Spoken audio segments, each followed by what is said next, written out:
Hello and welcome to the Arab Digest podcast. I'm William Law and my guest today is Helen Lackner. Helen is a Yemen expert and a regular contributor to the Arab Digest daily newsletter and to our podcast. She's the author of several books on the country. Her latest, published by Routledge, is titled Yemen, Poverty and Conflict. I recommend it highly. Helen, welcome back to the podcast.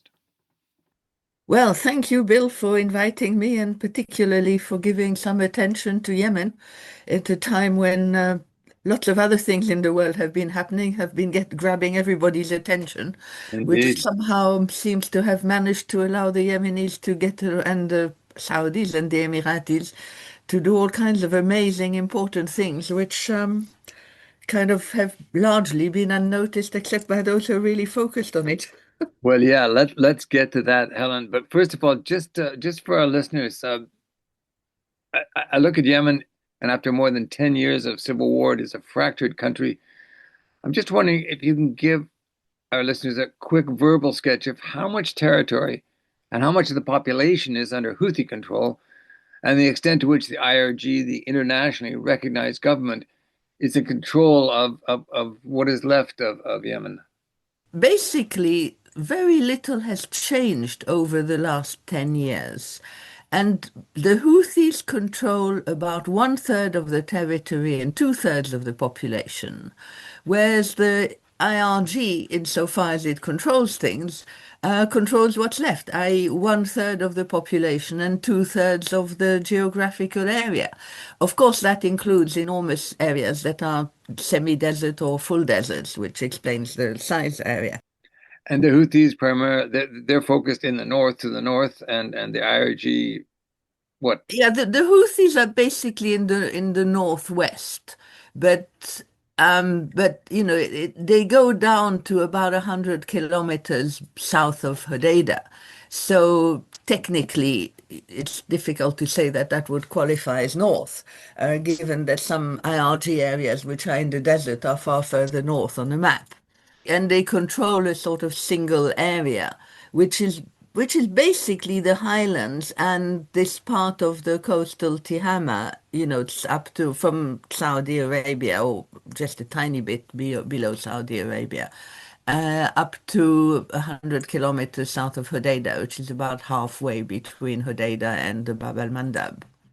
Okay, now you've mentioned that late December saw some extraordinary events. The UAE-backed Southern Transitional Council, the STC, briefly seizing Yemen's two eastern governorates, Hadramaut and Al Mara. Now that collapsed in spectacular fashion, and last week, in a mark, I suppose, of just how badly things had gone wrong, the STC announced it was dissolving itself. Can you bring us up to speed, Helen, on just what is going on? Basically, what happened is that in early December, the STC, with whatever level of support from the Emirates, definitely some level, I'm not sure how much level, decided that this was the right time to take over and declare independence. And they basically ran what you'd call a blitzkrieg, except there was very little fighting, taking the parts of the northern part of Wadi Hadramaut and Hadramaut Governorate and Al Mahra Governorate. So that gave them basically control over more or less the entire area that had been part of the People's Democratic Republic of Yemen, or alternatively, if you look at even further in history, of Aden and the Protectorates. And they took this very, very quickly in a matter of 2 or 3 days. The internationally recognized government under President Al-Alimi immediately demanded that they withdraw from these areas, and they did absolutely nothing of the sort. The pressure grew, and then they moved further and further north into Hadramaut, so they were getting really close to the Saudi border. I think at this point the Saudis decided that this really wasn't going to be acceptable. And they backed the Yemeni government in demanding the withdrawal, and they also demanded the withdrawal of the Emirati forces. So I think it was on 30th of December, yeah, the Yemenis terminated their security, defense agreement with the Emirates and gave them 24 hours to get out. of their remaining military forces. The Emirates claim to have got most of their military forces out in 2019, but they'd left what they called counterterrorism forces in certain specific areas, and they still controlled a number of very important areas, namely the airport and the area in the south of Hadramaut around Mukalla, as well as Balhaf, which is the only gas exporting port from Yemen, which they'd taken very early on, and they'd set up a massive military base there with all kinds of equipment. And they evacuated all of these points very quickly. I don't know that they finished it within 24 hours, but they certainly were doing something about it. They were also delivering some military equipment through two ships that came to Mukalla. And at that point, the Saudis actually bombed these ships. So that is something, direct Saudi Emirati military conflict. That is, as far as I know, the first time this has happened since the days of the 50s when they clashed over Buhaimi Oasis, and the Emirates didn't even exist at that time. So the Saudis forced the Emiratis to evacuate key military bases, and they bomb two Emirati vessels carrying weapons for the secessionists, which is quite extraordinary in itself. But what happens next, Helen?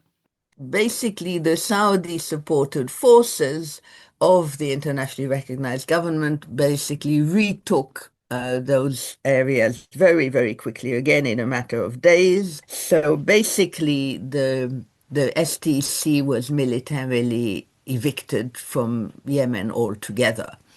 And some of the main STC supporters and Emirati supporters in the recent years changed sides with alarming or impressive rapidity.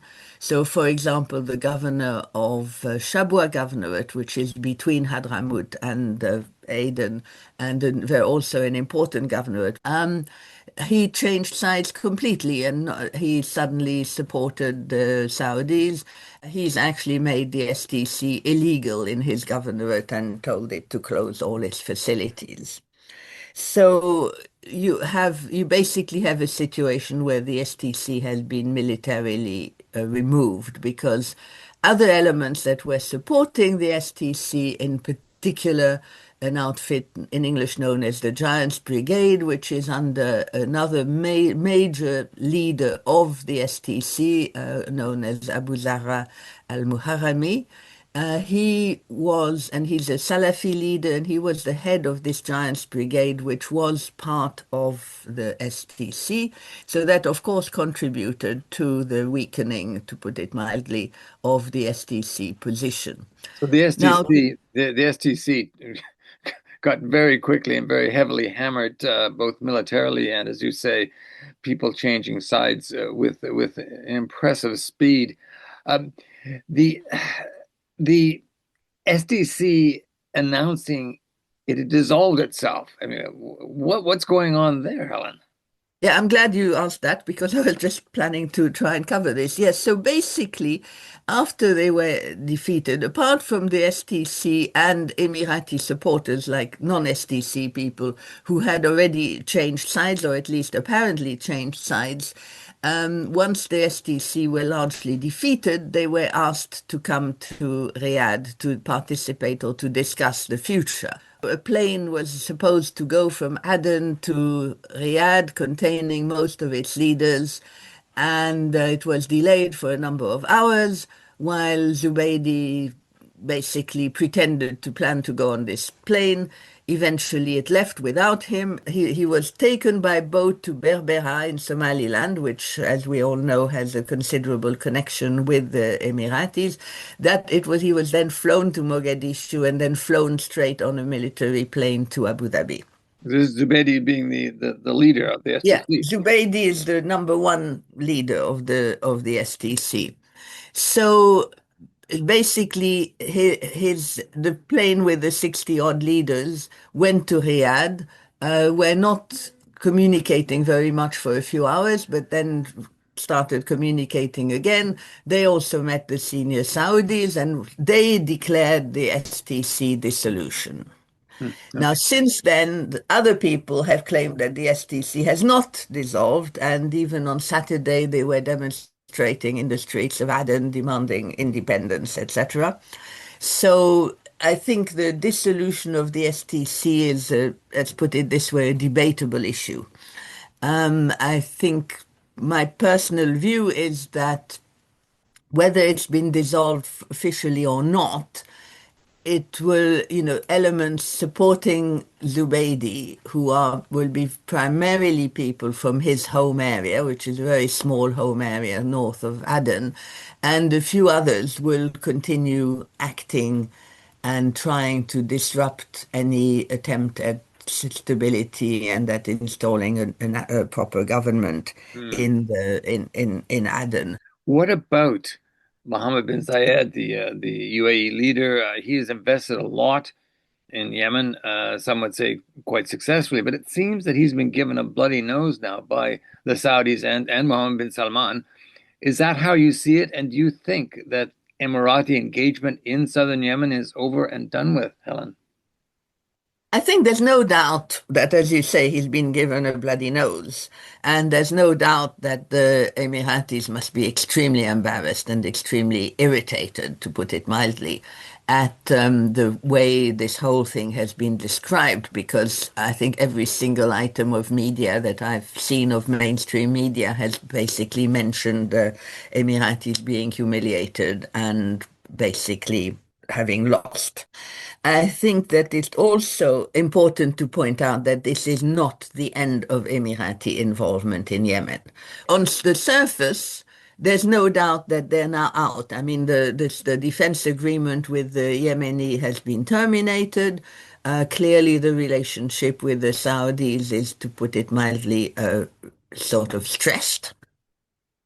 However, if you take the case of Tarek Saleh, who is one of the members of the Presidential Leadership Council and the nephew of former President Saleh, he always maintained relations with Saudis and the Emiratis, but everybody considered that he was much closer to the Emiratis.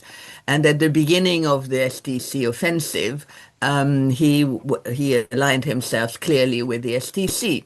And towards the end of it, he ended up sitting and sending photos of himself on X of him sitting with Khalid bin Salman. Khaled bin Salman being Mohammed bin Salman's brother and the defense minister. Yeah. So he's the Saudi defense minister. So very clearly, let's put it this way: if I was either Saudi or a president of Yemen, I wouldn't be fully trusting in Tariq Saleh's position and support. Similarly, you could say similar stuff about Muharrami, the head of the Giants Brigades, who again is probably, I mean, he's a Salafi, so in theory, he supports whoever's in charge. But then he seemed to have supported Zubaydi, and now he supports the Saudis. So I think there's no doubt to me that the loyalty to the non-separatist IRG and the Saudis is from some of these characters and probably a few others is is not a firm ideological commitment, let's put it like that. Okay, so and presumably the Emiratis can use that if they choose to re-engage more directly at some point. But the you mentioned Absolutely. I mean, number one, I don't know about Muharrami, but Tariq's family is also living in the Emirates. yeah, So, the there's connection. no, I mean, the Emirates still have, and they've been on a significant payroll from the Emirates for a long time. So it, you know, as I said earlier, if I was running anything, I wouldn't trust them Yeah, to be on my okay. side. Well, let me ask you now about the PLC, the Presidential Leadership Council, which was cobbled together by the Saudis and the Emiratis in 2022. After all that's gone on in the past few weeks, what shape is the PLC in after this latest ruckus? Yeah, formally, it still exists. It had 8 members. Zubaydi has been expelled, so it now has 7 members. One other member who was very much on Zubaydi's side and who's called Barsani and who's an ex-governor of Hadramaut, he has been more or less out of action for some medical reasons for basically most of the time. But in the last few days, he's made a number of statements which indicate that he's basically still supporting the Emiratis and Zubaydi. So I'm assuming that the next meeting of the PLC is likely to expel him.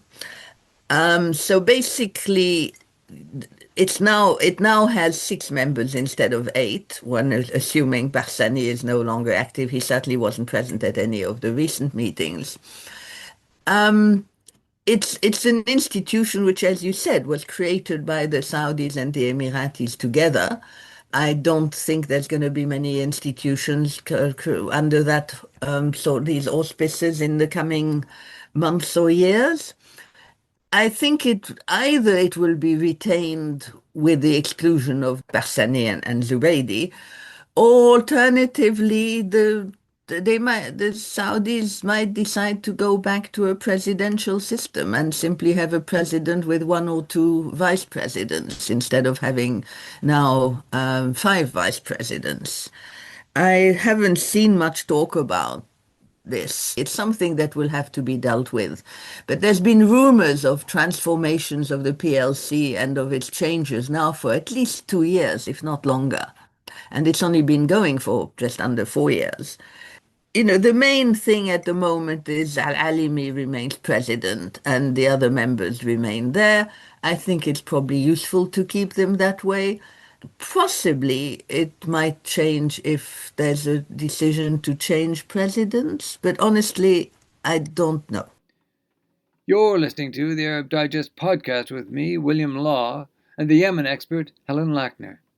For more on what Arab Digest has to offer, head to our website, arabdigest.org, where you can find details on how to receive our daily newsletter for 2 months for free. Check us out at arabdigest.org. Let me ask you now then about the Houthis. So with all that's been going on, is this good news or bad news for the Houthis? Well, I think it's bad news for the Houthis, which of course means good news for everybody else. Let's get that straight. Um, the likelihood of a unified IRG, internationally recognized government, that is actually treats as a priority addressing the Houthis, as opposed to treating as a priority internal fighting between the different members, is clearly going to give more attention to dealing with the Houthis, and therefore is more of a threat. I think there's also a second element, which is, one of the reasons the IRG has been so weak in addressing the Houthis for many years is that they were not fully armed and supplied with military equipment as needed, because the people who provide this equipment were really concerned that it would be used in internecine warfare within the IRG. Now you don't have that problem. They might be supplying it more. I think one thing that's worth mentioning, because given that Yemen's been under the world radar and within Yemen, everything other than the STC conflict has also been completely ignored, is that actually in late December, there was the first time since April 2023 when there was a serious agreement for the exchange of prisoners between the Houthis and the IRG. And under this agreement, which hasn't yet been implemented, but presumably is in process, more than 3,000 prisoners on both sides are going to be released. And that's really one of the so-called, measures to create confidence that the UN has been trying to create. And it's the first UN-mediated success since indeed there's this exchange of prisoners in April 2023. So I think it's important to notice this, because that could be a step towards the revival of some kind of negotiations to solve the Houthi problem. I'm sure the Houthis are not happy about what's happened. Yeah, and primarily because you now have the potential of a much more unified IRG. Um, so the Emiratis, they may be effectively out of the game on the mainland. But what about the island of Socotra, which is critical to their expansionist port strategy? They're very much engaged in the Horn of Africa. Socotra is very, very critical to their policy. Are they still in control of Socotra? It seems not. I mean, number one, Socotra is an archipelago, and there's three major islands. Now, I don't think it was that important for the ports issue, but it was much more important for security and intelligence technical items to watch and supervise what's going on in throughout the region. And they have built an airport on one of those islands, Abdul Khoury Airport. Now, whether that is still there or not, I don't know, and I haven't seen anything about it. So the main Socotra Island itself, they've clearly evacuated. The main information to that effect is that there were over 600 tourists. And it's worth noting that all tourists who've been to Socotra in the last few years have not gone there via Yemen, have not gone there with Yemeni visas. They've all gone there via the Emirates with visas provided by the Emiratis. And they came from all kinds of nationalities, and they were stranded when the Saudis closed the Yemeni airspace to anything that they didn't like. And now they have all been evacuated to Jeddah, and presumably from Jeddah gone back to wherever they came from. So my assumption is that the Emiratis are now out of Socotra itself. Whether they're out of that Abdul Khoury airport, I don't know. Okay. So Socotra is still a question mark about who ultimately will be controlling that. But uh, just looking at this rift between Mohammed bin Zayed and Mohammed bin Salman, it's very much out in the open. As you mentioned, the Saudis uh, attacking and I guess destroying these two vessels, Emirati vessels carrying weapons. Is there a silver lining to all of this? And if the Emiratis are indeed out of the south, does that open a pathway to peace, Helen? Well, I think that there is a fundamental change. It seems to me that if you have an IRG that is aligned with only one power rather than torn between two rival powers, which basically was the situation in the last few years of it being torn between the Emirati supporters and the Saudi supporters. Those who were supporting the Emiratis are now marginalized and out. But I think there's little doubt that the Emiratis are going to subvert a lot, whatever they think they can subvert, and that this will create more security incidents throughout the country, certainly in the areas where Al-Qaeda is present, and also in the areas where the remains of the STC are powerful, which means those particular areas north of Aden and maybe a few other locations. So in that sense, I think the level of insecurity will probably continue. I don't think it will necessarily be worse than it's been in the last few years, but it will be slightly different in the sense that the people who are causing it have different circumstances. But I think it will remain. And it's also worth mentioning now that the STC have been removed from power in Aden, a whole host of extremely unpleasant things are emerging. For example, a lot of secret prisons have been discovered, and people have been released from them, and other people have disappeared. The stories of, on the one hand, repression and torture, and on the other, of corruption of the STC leadership are all coming out, loud and clear.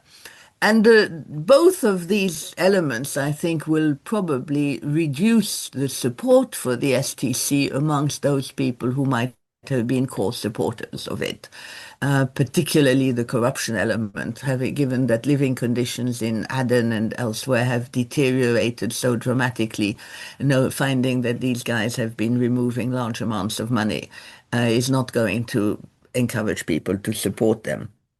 So Mm, I think it's worth mentioning that.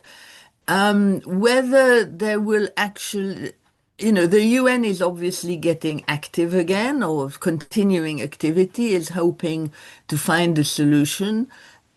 I think it's going to be very much a matter of really how the Saudis see it in terms of, do they want to revive or sort out their deal with the Houthis, or would they rather try and strengthen the IRG and develop a solution, what would be a military solution, i.e., a solution defeating the Houthis militarily?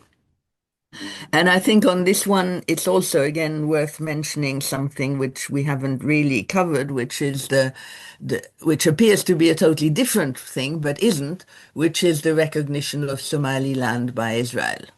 Because that's something that will certainly upset the Saudis, and that may affect the way they see the future, or what is the best strategy for dealing with Yemen, and Yemen in general and the Houthis in particular. Yeah, that's a very interesting development as well. But it is a complex situation as ever. But really, Helen, just to conclude, let's spend a little bit of time on the current humanitarian situation for the Yemeni people and the extent to which these latest events are impacting that picture. Yes, indeed, we have talked about everything except the people. Mm, And I usually like to talk a lot about the people. So indeed, we now have 35 million or more people in Yemen, the vast majority of whom are having a very nasty time and a very difficult time in the face of basically a collapsed economy, and what is operating having been monopolized by a few um, crooks, as was indeed the case for much of the last 50 years. But the additional factor is that the humanitarian situation has suffered enormously in the last year, by the reduced humanitarian aid by many of the financing states in the north, and in particular, of course, the ending of the US financial support to humanitarian aid. But I mean, as a symptom of what is going on, the UN's humanitarian response plan in Yemen for 2025 was financed at a total of 28%. That is, I think, less than half of any previous year. On normal years, it used to get financed by between 60 and 70% or thereabouts. So that's one element. So basically, total support has dropped very, very dramatically. The food imports in particular were down by 13% in Houthi-controlled areas and up by 28% in RG-controlled areas. And at this point, it's worth remembering and reminding what we started with, which is that the Houthi-controlled areas have two-thirds of the population, and the IRG have one-third. So basically, the situation has deteriorated even more dramatically in the Houthi-controlled areas, where, for example, the very, very reduced support from the World Food Programme, which had been very, very dramatically reduced since early 2024, has in the last 6 months of 2025 dropped to nothing. So there's been no support to people in that area at all. And those who have received support in anywhere at all have received reduced rations. The latest data I was looking at didn't give the exact percentage of the reduction of rations, but basically it seemed to be most of the time they were half rations or thereabouts. So the situation, if you look at the prospects, I think the prospects will continue to be very negative, because I don't see any of the states increasing their support, and certainly the US isn't, and even the usual suspects, Britain, the EU, other major European countries, are not going to provide any additional aid, I don't think. something we haven't talked about, is that the Houthis are now still holding and in detention more than 60 international NGO and UN staff, some of whom have now been held for well over 18 months. And so this idea that the Houthis have of basically arresting and holding and accusing of spying of UN and NGO staff is not something that will encourage the UN system to support, to provide aid, in addition to the fact that most of the UN agencies have now moved and have left Sana'a completely and are now all based in Aden and therefore have even less control and contact with the people in the Houthi controlled areas. So a grim situation on the humanitarian front that continues. And as we look at it today, peace seems as elusive as ever, Helen. Yes, it doesn't look as if there's going to be any noticeable improvement, I think, in coming months. But you never know, maybe the UN and the Saudis and the IRG could come up with something new and different. Mm, I mean, at the least, let's notice the one positive thing, which is the prisoner release. Hopefully, it will happen soon. And maybe other confidence building measures might possibly achieve something. And I think also the Houthis, are in a much more difficult situation now. I mean, not only do they have the issues of the Israelis being not far away in Somaliland, but they also have to cope with the fact that any support they have from Iran is not likely to expand given the current circumstances in Iran. So the Houthis have a lot of reasons to be worried, mm, which might mm. be, which might be an opening. Yeah, well, let us hope that is the case, and we will come back to you again, and as you continue to write your excellent analysis for the newsletter. But I thank you for our conversation today, Helen. Well, thank you very much, and thanks for, as I said, remembering Yemen in the current world environment where the unbelievable crises are happening before our eyes. So thanks a lot. Thanks, Helen. My guest today was Yemen expert Helen Lackner, author of Yemen: Poverty and Conflict, published by Routledge. Arab Digest is an independent voice on the Middle East and North Africa. No sponsors, no advertising. With all that's going on in the world and the huge challenges independent media is facing as the US and other countries tilt towards authoritarianism, we need your help. We need your support. Head to the website, arabdigest.org, and look out for the offer of a free 2-month trial to our reader-supported daily newsletter. Follow us on Facebook, X, and LinkedIn, and search our library of more than 300 podcasts on Apple Podcasts, Spotify, SoundCloud, or other platforms. Thank you for listening. I'm William Law, editor of the Arab Digest. Essential reading, essential listening from independent sources.